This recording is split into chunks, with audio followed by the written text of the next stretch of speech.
20 సంవత్సరాల నుంచి సేవ చేస్తున్నది నీ చేతులు 2 నిమిషాలు ఓడిపోతాక 6 నిమిషాలు ఎగిరిపోతారు. నా దగ్గర రాయేసి ఈ బగ్గే రకం కాదు, రాయేసి నిలబడే రకం. నేను మహింపరచబడుతున్నాడు, మీరు మీకు మహిమ వస్తుంది బయట.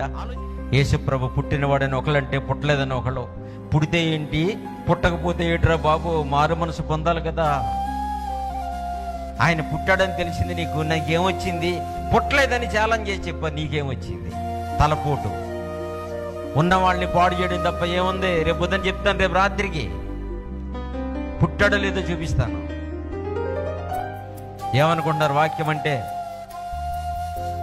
ఏమనుకుంటారో మనం నిరంతరం నేర్చుకోవాలి. హీరోలాగా మాట్లాడకూడదు. కొంతే తెలుసు, అన్నీ మనకే తెలియవు, అన్నీ నాకే తెలియవు. నాకు తెలియని నా తమ్ముళ్ళకి, నా చెల్లెళ్ళకి తెలుస్తాయి, మన తమ్ముళ్ళు సేవకులకు తెలుస్తాయి, వాళ్ళకి తెలియని నాకు తెలుస్తాయి. దేవుని బిడ్డలారా, మనకు తెలిసిందే సత్యం అనుకోకూడదు.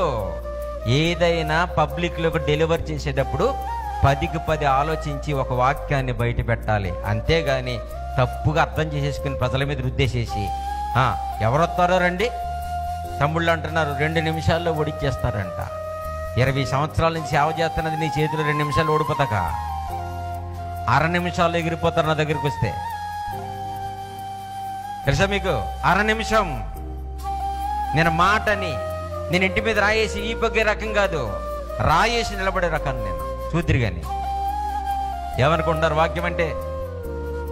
ఎలాంటి సేవ చేయాలి సమాజంలో? దేవుని బిడ్డలకు ఎలాంటి వాక్యం నేర్పించాలి? ఏమి నేర్పించాలి? మన ప్రసంగాల్లో ప్రభు మహింపరచబడుతున్నాడా, మీరు మీకు మహిమ వస్తుందా? ఆలోచించండి. మీరు చెప్పిన ప్రసంగం ఇంటికెళ్ళి వినండి. ఆ ప్రసంగాల్లో ఎవరికి మహిమ వస్తుంది? ఎవరు మీ కూడా తిప్పుకుంటున్నారు? సంఘాన్ని నీ కూడా తిప్పుకోవడం కాదు, సంఘాన్ని క్రీస్తు కొరకు నిలబెట్టాలి. లేకపోతే అందరు సంఘాన్ని గురించి నువ్వు నీతిమంతుడైనా సరే నిన్ను పరలోకం రానివాడు అడుగుతాడు ప్రభు. ఏమనుకుంటున్నారు సేవ అంటే? దేవుని బిడ్డలారా, పౌరుషం వస్తుంది. మా పేరెత్తి చెప్పలేక ఇండైరెక్ట్గా మాట్లాడుతున్నారు. నేను పోయిన సంవత్సరంలో చిన్న దేవుడు పెద్ద దేవుడు అన్నాను. చిన్న దేవుడు పెద్ద దేవుడు అన్నవాడు కూడా రావచ్చు అంట పోటీకి. నేను వస్తే ఏమనుకుంటున్నారో మరి వాళ్ళు, ఏమనుకుంటున్నారో? నేను వస్తే మీరు నిలబడతారు అసలు? తమ్ముళ్ళు ఆలోచించండి.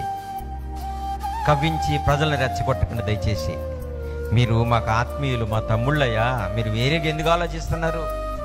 మీకు కొన్ని తెలియవు తెలుసా? మీరు 2 నిమిషాల్లో ఓడిస్తానంటున్నారు తమ్ముళ్ళు, నాకు నవ్వు వస్తుంది. నేనైతే 1/2 నిమిషంలో ఓడిపోతారు మీరు. Half minute. ఏమనుకుంటున్నారు? 100 సంవత్సరాల నుంచి రాయబడిన లేఖనాలని జీవితాలు త్యాగం చేసి బైబిల్లో ఎక్కడెక్కడ రహస్యాలు ఉన్నాయో ఒడిచిపట్టుకున్నాను నేను. ఎన్ని బుక్స్ రాశాను, ఎన్ని ప్రసంగాలు, ఎన్ని దేశాలు చక్కగా ప్రకటించాము దేవుని వాక్యాన్ని. దేవుని వాక్యం ఎంత గొప్పది. నేను బోధించిన ప్రసంగాలన్నీ చూడండి. నేను మహిమ పొందుతున్నానా? దేవుడికి మహిమ వస్తుందా? ఆయన కోసం సేవకు వచ్చి మన కోసం చెప్పుకుంటామా? తప్పు కదా. కోపం వస్తుందా? పెద్దోళ్ళం కదా మరి. మీ చిన్నోళ్ళే మా మీద అలా మాట్లాడితే పెద్దోళ్ళం మేము మాట్లాడలేమా? మాకు కోపం రాదా మరి? దయచేసి ఎవరి కంట్రోల్లో వాళ్ళు ఉండండి. కావాలి మేము ఊరుకోం అంటారా? మేము రెడీ. నేను తప్పనిసరిగా మాట్లాడతాను ఎవరితో అయినా సరే. పబ్లిక్లో చెప్తున్నాను మీకు. నేను తమ్ముళ్ళుగా మీతో మాట్లాడతాక నేను సిద్ధంగా ఉంటాను. కోపగించుకోకండి.